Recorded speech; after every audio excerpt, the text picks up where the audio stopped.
Sports Talk with Elite Wagers.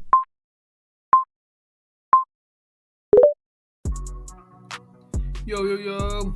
What's happening, everyone? Welcome back to another episode of Sports Talk with Elite Wagers. Having some good weeks since the podcast started. So last week was a tough one, especially for football.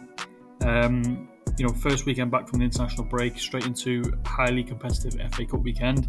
Obviously limited due to it being FA Cup weekend, only a few games during this weekend in English football. Honestly expected more from sort of all 8 teams. In the end, class just overpowered. Had some really good midweek games to kickstart the EPL Final Sprint Contest. Back this weekend with some more Premier League action. Premier League is back. Obviously midweek this week had a few games, and again a full slate of Premier League action for the weekend. We've also got some Formula 1 in the Japanese Grand Prix, which I'll be breaking down as well. And then obviously we've got the fantasy side as well. So I'll do a little rundown on the EPL Final Sprint, sort of breaking down that game round 1 from the midweek games. I'll go back over some Formula Fantasy as well, season long, who to bring in, who not to bring in, if it's worth changing any players and things like that to start the season. And I've also been working on some Major League Baseball fantasy as well over on Twitter. Like I said, I keep saying in the beginning of episodes, I'm not going to have much time to be able to break down baseball on the podcast due to it being like a daily kind of thing. By the time I get this published and things like that, the games have already started for that specific day. So if you're interested in my baseball picks and fantasy selections, head over to my Twitter. I've been doing a few threads for baseball, showing some lineups, things like that, best players for that particular game day.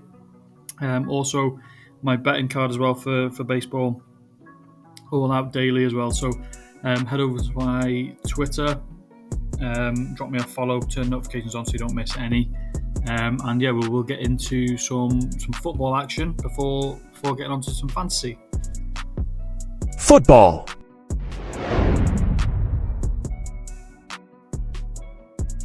Okay, we're going to get into some Premier League action, some football action.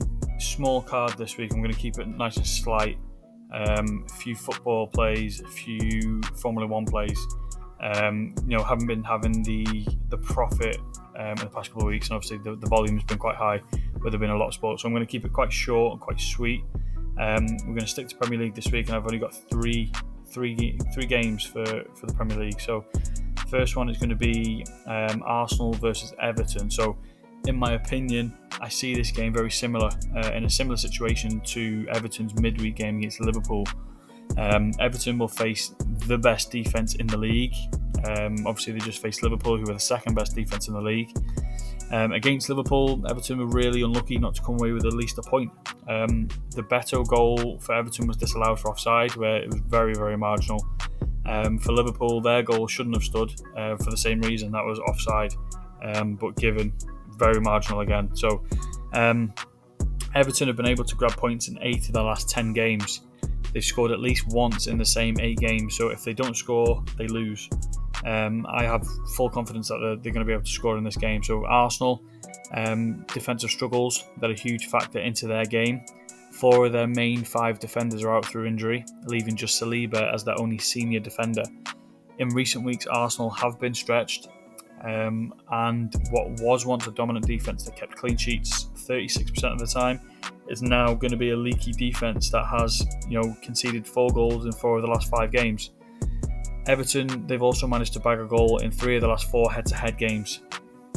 I think Everton could see an opportunity for points in this game. I think they will look to add more points to the disappointing season, try and finish as strongly as possible.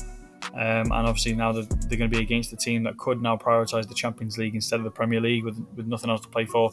They've pretty much solidified Champions League football for next year. Arsenal have Real Madrid in the upcoming weeks. With their defensive options very, very slim, you could see them prioritise the Champions League and sort of rest a few players in a few games for in the Premier League for those games. So I think Everton to score is my best option in this one. So I'm going to 1 unit Everton to score. It's going to be odds of -125. The second game I'm rolling with is Ipswich and Wolves. I'm actually quite excited for this game. Two teams near the bottom of the table. Both teams still have much to fight for in this game. Wolves are fighting for points to separate themselves from the bottom three, and Ipswich need wins to help prevent relegation. Both teams have been defensively poor this season. They average 2 goals allowed per game, and they average 1 goal scored per game. Wolves have now scored in 9 straight games. Ipswich have also found a bit of form in the goal scoring area, finding the back of the net in 9 of the last 10 games, including 4 in the last 2. This game, for me, points to the over 2.5 goals. Neither team have been able to keep clean sheets consistently, and both teams are able to find the back of the net. It's a fight or flight kind of game for Ipswich. If they lose, they could, there could be curtains for their Premier League campaign. 3 of both teams' last 5 games have seen over 2.5 goals, as well as back-to-back head-to-head games as well. I expect a huge fight in this one. I expect a lot of goals. Ipswich, like I said, finding a bit of form recently in goal scoring department, which is what they need if they're going to be able to stretch out their prolonged relegation. And obviously Wolves, they have the goal scoring talent as well. They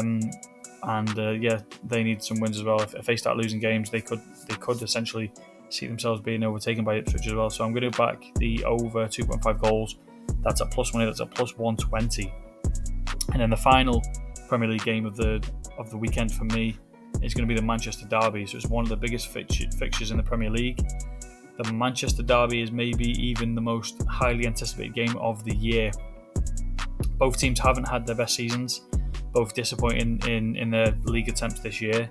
Man United form has improved a little bit more recently. They lost 3 of the last 10 games. They've scored in 8, and a similar situation for City, who have lost 4 of the last 10, and they've scored in 8 as well. A very common assumption for derbies, and especially this derby, is that there's always going to be sort of a bad challenge that can prevent a brawl or a fight and things like that. There's always high tensions in this game. History actually shows us that it's not the case, and actually there's been 4 or less cards in 9 out of 10 head-to-head games. Man City have actually been the second most disciplined team. They've only been booked 55 times, which is the second lowest. And there's also been under 4 cards in 4 of the last 5 games against English opponents for Man United. Although the last 5 games for Man City have sailed over 4 cards, it's basically been their opponents that have racked up those bookings. So seeing though Man United have been able to keep cards at a minimum, Man City have obviously done the same, being one of the best, most disciplined teams in the league. And again, especially in recent head-to-heads, I'll back the under on cards. So I'm going to go 1 unit under 4.5 cards at minus 115. Formula 1.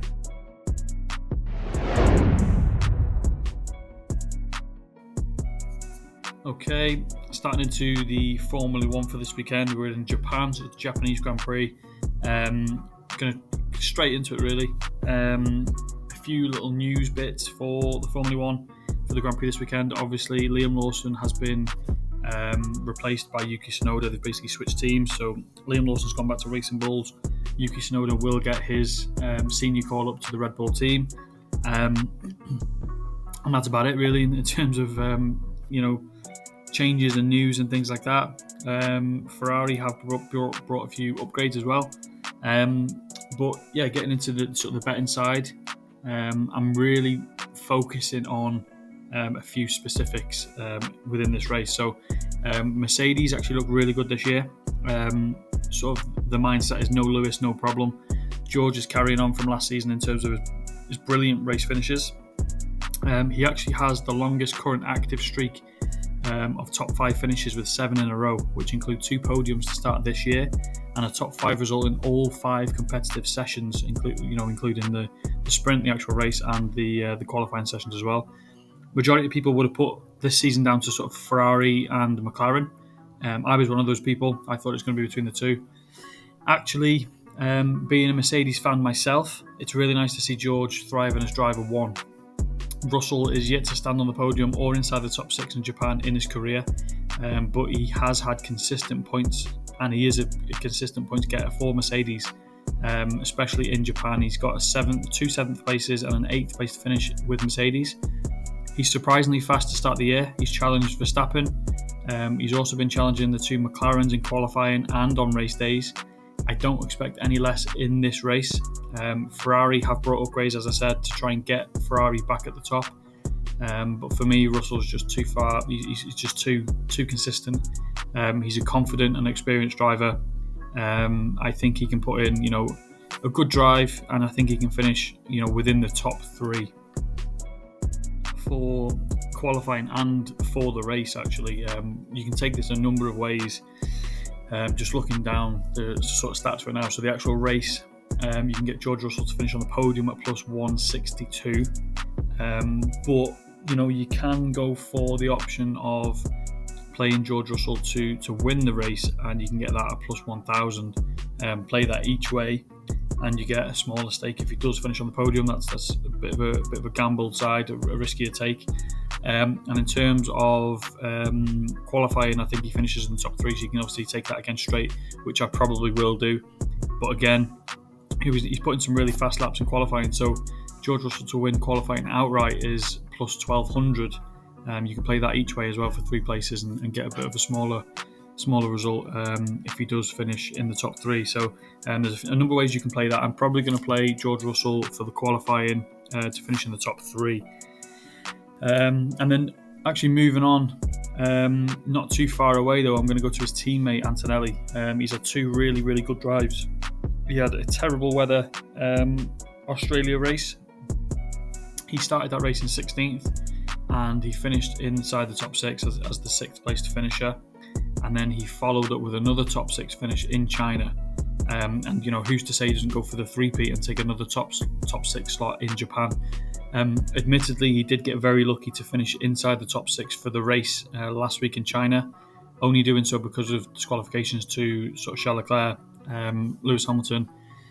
That obviously bumped him up to 6th place, but he still drove really, really well, consistently finding himself around the sort of 6th, 7th, 8th position. His overtake ability looks really good. His car certainly looks fast enough, and I think he's able to contend for the top 6. So I'm actually going to go for Antonelli top 6 finish at plus 120 as well. Another bet I'm going for, I mentioned it earlier, Liam Lawson was replaced at Red Bull by Yuki Tsunoda. Honestly, this should have been the move during the off-season, in my opinion. Yuki was always the one that can race this Red Bull. Yuki's been a very solid driver for a number of years. He fits with the Red Bull way of driving, but that still doesn't mean Lawson is a bad driver, hence the reason he was promoted to Red Bull in the first place. A lot of drivers have backed Lawson, saying he would have been a lot faster this year in the Racing Bulls car. Now he gets to make good on that theory. Along with that theory, he gets to prove everyone at Red Bull wrong by putting him in a solid performance. If he puts in a good performance here, they might look back and think, oh, maybe we should have given him a little bit more time, which is probably what he deserved. His teammate Hadjar, or his new teammate Hadjar, he's a very good rookie. The start to his career hasn't been a good one. He crashed out on the formation lap in the bad conditions in Australia, but then he did finish in 11th place in China last week, which was a good result. And that actually means he's outraced Lawson in China. Lawson finished 12th, but I think he will be feeling the pressure from Lawson in this new race. Obviously, Lawson coming back to the team. Lawson is the more experienced of the two. He's been here before. He's raced his car before. I think Lawson will put up a good fight, and I think he'll beat his teammate in the race on Sunday. So I'm going to go for a head-to-head. It's going to be Lawson over Hadjar at minus 125. And then the final bet, one of the final bets I'm going for is a bet builder for this race. It's a risky one, but in my opinion, it's well worth a punt. All the talk has been around McLaren being fastest, blah blah blah blah blah. It's all true. McLaren are the fastest team. They've performed the best so far. The mixture of Lando and Oscar is causing Zach Brown some really, really nice problems. Which one's going to be driver one, things like that. It's a nice problem to have. Both very, very fast. Oscar's come on as a driver. He's a fast driver. He's got a lot of confidence. He drives with no fear, and that's similar to Lando, another fast driver, drives with a lot of confidence. Lando leads the way in the drivers' constructors, but Oscar technically isn't far behind. I think he's 10 points behind, and the McLaren pair are 21 points ahead of Mercedes in terms of the constructors. In Australia, McLaren were inches from a P1, P2 finish. Oscar did slide in the wet weather, causing him to fall down. I think he finished 9th. Ultimately, Lando won that race, and he had the fastest lap as well, and he started on pole. Oscar was second on the grid for qualifying. In China, it was a much better race from Oscar, and that saw him win his first Grand Prix. Lando followed in second for the first 1-2 finish of the season. Lando set the fastest lap again. Oscar setting the fastest time in qualifying. So I think at this point it's well worth backing another McLaren dominance again. Both McLarens have qualified in the top 3 for both races, and we've seen 3 orange suits on the podium for the races too. So I'm going to go for same game, same race parlay / bet builder. McLaren qualify first and McLaren to win the race. Minus 147. That's going to be a 2-unit bet. Fantasy with FanTeam.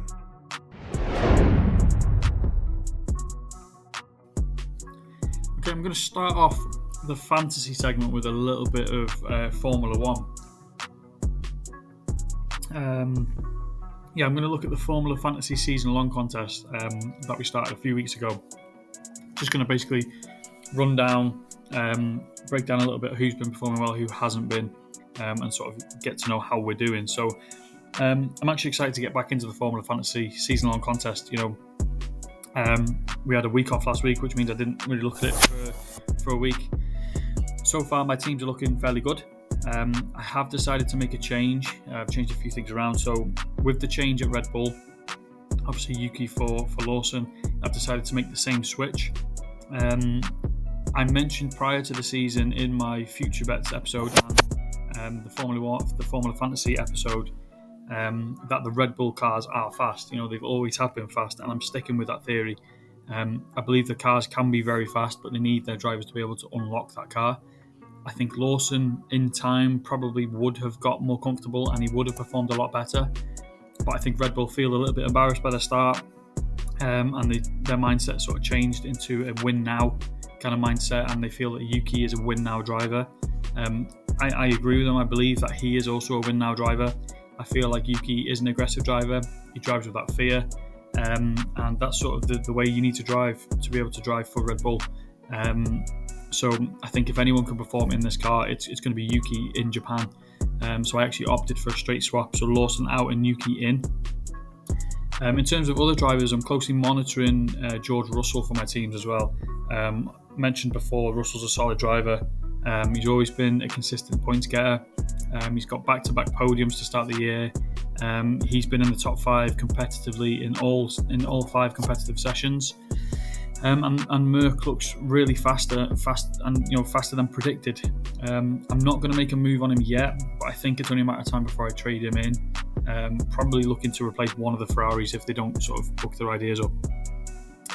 Another driver I'm sort of monitoring is Carlos Sainz. I'm really high on Carlos Sainz. I think he's a fantastic driver, but in the opening 2 races he did not finish and a 10th place finish.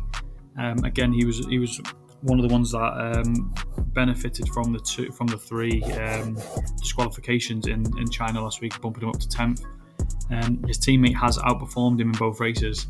I'm not sort of concerned yet. I think it's a similar situation to the Red Bull situation. I think Sainz will perform better in time, but ideally I'd like it to be sooner rather than later. I'm also keeping close tabs on Ferrari. Both drivers, they also need to perform. 2 bad races, minus a solid sprint win for Lewis Hamilton. This means they could potentially be switched for McLaren or Merck, which I don't hate either option. I mentioned in the Formula Fantasy big breakdown a couple of weeks ago that McLaren are expected to be at the top again. It didn't really mention much about Mercedes, but they have come along in the first 2 weeks. They've shown that they are really fast and they are competitive. So I think if it does become time to switch out Ferrari, I think McLaren is the solid option. But Mercedes could be a sleeper option too. So hopefully we see an improved Ferrari this week, to sort of put my mind at ease a little bit. In terms of the bottom of the grid, nothing has really changed. Hajar looks like a top driver. In my opinion, it's a little bit too early to make a move, especially with Liam Lawson coming in. How he reacts to sort of racing against Liam Lawson as a teammate, and sort of how the team navigate the two as well. So I think Hajar is on one of my lists for the underdog selection, which is the lowest price player within your team. But I think that's it. I'd like to see him in sort of this week, next week, see how he performs against Hulkenberg compared to Hulkenberg and Lawson, and then potentially in a few weeks bring him in for my underdog selection in maybe next week or the week after. And then I think that's about it. Nothing much has changed. Obviously, we've had a week off. In terms of the grids and things like that, it's all pretty much as predicted. If you do feel like you need to make a change or two, I think it's hard not to go against the McLarens or the Mercedes at this point. I think if you can try and get sort of at least one of each, you should be looking good. Yuki should also be a good option. He's sort of unknown in this new car, but from a value perspective, I think he's very, very, very good, and I think he's a good driver, and he'll be just as good in this car. Another value perspective, I think Hajar or Behrman. I think they're performing the best out of the 10 million and unders category. So if you wanted to switch up the bottom of the grid, I think either of those two are solid and reasonable options. But for me, I'm just gonna make the one change in Yuki for Liam Lawson, and then see how this race goes and I'll sort of re-summarise again next week. Okay, so just a little bit of a recap on the EPL Final Sprint Fantasy Contest over on FanTeam. After 1 week, there's not really much to go from in this EPL Final Sprint. In fact, I've actually only made a handful of changes. One of the changes I've made being a switch of my captain to Isak, mainly down to the strength of schedule for him. He's got a nice schedule coming up. I did have Marmoush as captain after Haaland was injured, but obviously he's got Man United this weekend, so it could be a difficult game for him. Marmoush was actually able to bag a goal and grab 16.2 points as captain after Haaland was ruled out, and obviously thanks to the safety net as well. So Marmoush is clearly going to be a good option moving forward for your forward position, especially with Haaland, his absence. Both of my goalkeeper suggestions played really well. Raya almost kept a clean sheet but conceded a late goal. Sells was able to keep a clean sheet and bagged 8 points for our defence. And then moving back to the offence, Salah, Isak and Saka all bagged a goal midweek. Palmer grabbed an assist too, so that's clearly showcasing that they have a big impact during games as well. So I think it's too early to be able to sub those guys out yet. Players to watch that I'm looking at. I think it's fairly soon to start trading players in and out for your squads, but if you do feel like you need to, here's a few players I'm looking at and keeping an eye out for for after game week 2. So the first one is Larsson for Wolves. He's 5.6 million, so a huge amount of value for a player who's been in decent form. He scored midweek against West Ham and he scored 3 in his last 2 games. The absence of Cunha means he's only a short-term solution, but he has proven that he can handle himself being the Wolves goal scorer, and obviously he's now playing relegation-bound Ipswich this weekend. A huge amount of value as well, being under 6 million. So if you do want a quick fix for an injury or something like that, I think Larsson could be a good option playing against Ipswich. Another one I've mentioned is Saliba for Arsenal. He's 6 million. So I mentioned him prior to the final sprint starting, and I mentioned him again. The Arsenal injuries, they're stacking up on defence. 4 of their 5 starters out. Saliba is the one that remains, and he's the best option now for Arsenal to keep clean sheets ahead of Raya. He's conceded just 19 goals on the season, keeping a clean sheet in 39% of games. He's got a nice stretch of games where he actually faces 4 teams outside of the top 8. So just because all the injuries are stacking up for Arsenal doesn't mean that he can't still contribute towards getting a clean sheet. Arsenal still should be fairly solid starting off this weekend. Equally as important to their teams are the Forest defenders. You've got Milenkovic, who's 5.1 million, or Neco Williams, who's 4.8 million. Both good options. They've both conceded just 34 goals on the year. Forest have kept a clean sheet in 4 of the last 6 games as well. For me, Neco Williams gets the nod just mainly due to his attacking ability. He's a solid fullback. He often plays as a wing back, which allows him to attack and get up and down. And although he's not had the attacking stats go his way, he's only got 1 goal, 1 assist. He's still a very good option as a defender, and he has the possibility of getting those crosses into the box. And when Chris Wood's back, he could get on the end of one. The Aston Villa boys, they're also a good option for some substitutions if you are in the need. If you want me to suggest one in particular, I physically can't. There's Aston Villa, they've got a small problem with who they're going to be starting in their attacking positions. They've got Watkins, Rashford, Asensio, Rodgers, all fighting for 3 places. Rashford's turned his career around a little bit since joining Aston Villa. He's playing a lot better in the Villa colours than he was at Man United. He's got 3 goals in his last 3 games and an additional 4 assists since joining. The strength of schedule shows a tough few games upcoming, starting with Nottingham Forest, but I think they will persevere. I think I read a stat before where Aston Villa have been one of the best teams at Villa Park. So they can also get the job done and get some wins. Obviously, if they need the win, they're going to have one of these guys to score. So I think the safety net, means we can basically start Rashford. I think we're pretty certain that Watkins is going to start up front. Rashford is probably the best bet to pick, out of these 3 guys. He's the most expensive out of himself, Rodgers and Asensio, and obviously the safety net, if Rashford doesn't start, he'll be auto subbed for one of the other 2 anyway. So I think Rashford's a good option for a game, for a goal anyway. But if he doesn't start, Asensio and Rodgers are also good for their attacking stats too. That basically sums up the EPL Final Sprint for this week, I think. I think for now, unless you're unlucky with, Chris Wood, Haaland, Kluivert, or any other sort of injuries or suspensions, I don't think there's a need or a necessity to change the team after 1 game week. If there's no need to change right now, then I suggest not changing until after this weekend's gone, and then we can sort of reevaluate again. If we get another suspension or an injury or something like that this weekend, we've got a little bit more of a sample size on recent performances on more players. But for now, I think that we're going to stick to it as it is. So yeah, that's the fantasy segment done and dusted. As you all know, obviously, I'm partnered with FanTeam. I've been doing a lot of MLB this week. I've been doing a lot of threads over on Twitter, so you can read through my threads for my best strategies, my best guides, how I like to select teams and things like that. Click the Linktree link in this description for this episode, and you can head over to my Twitter, and you can join in on the action as well over on FanTeam for the MLB daily contests. Elite Wagers Weekend Parlay.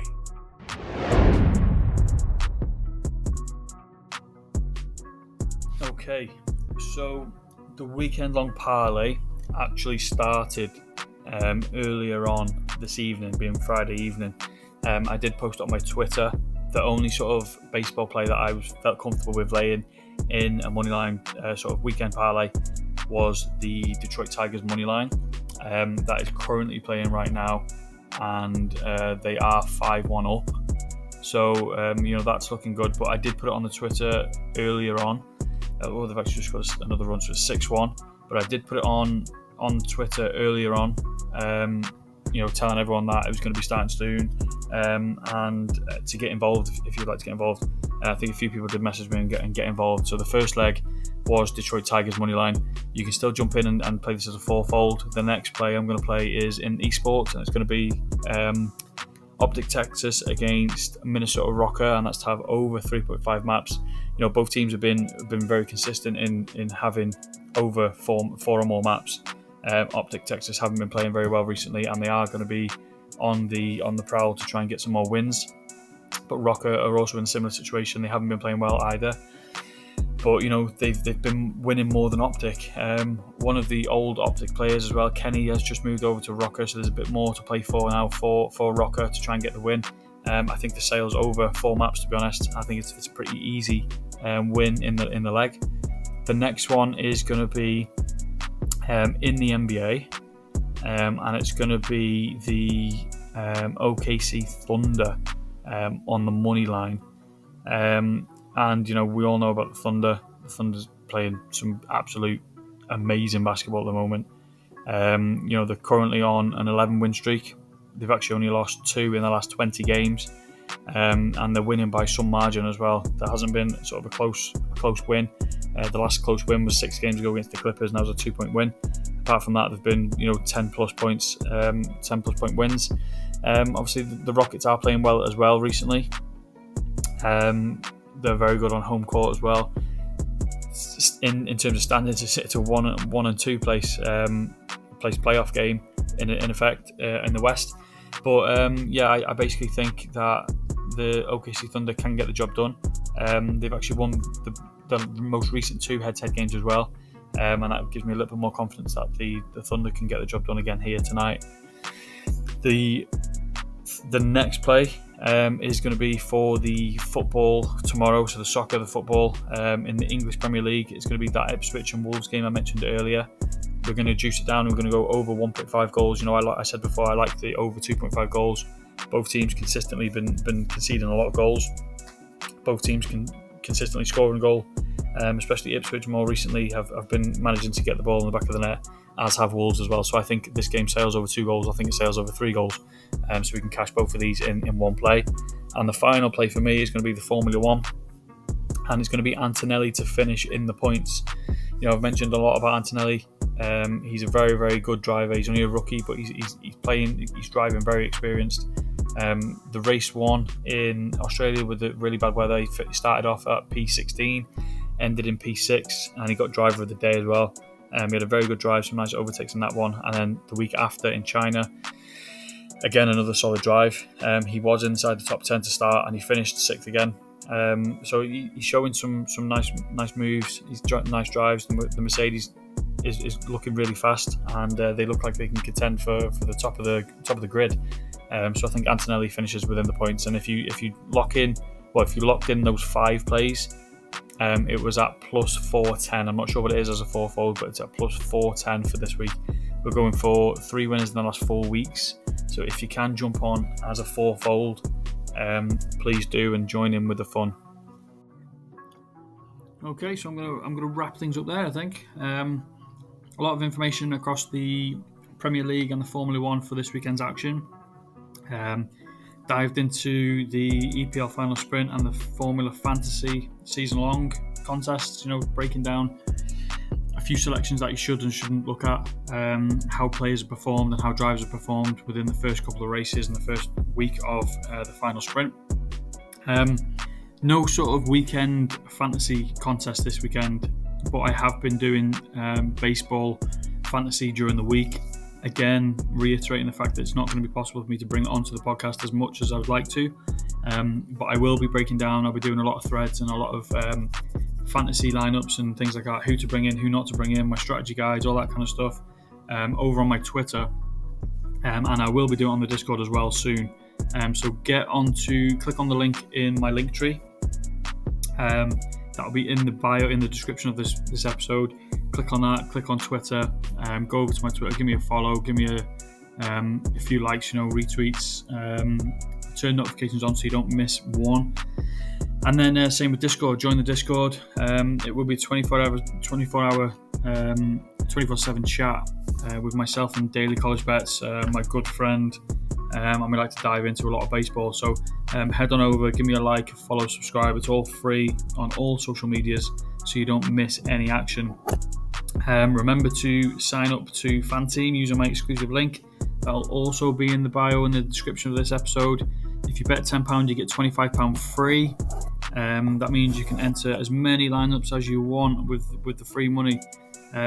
So lock in, let's get it. Hope everyone has a good weekend, and I'll catch you later.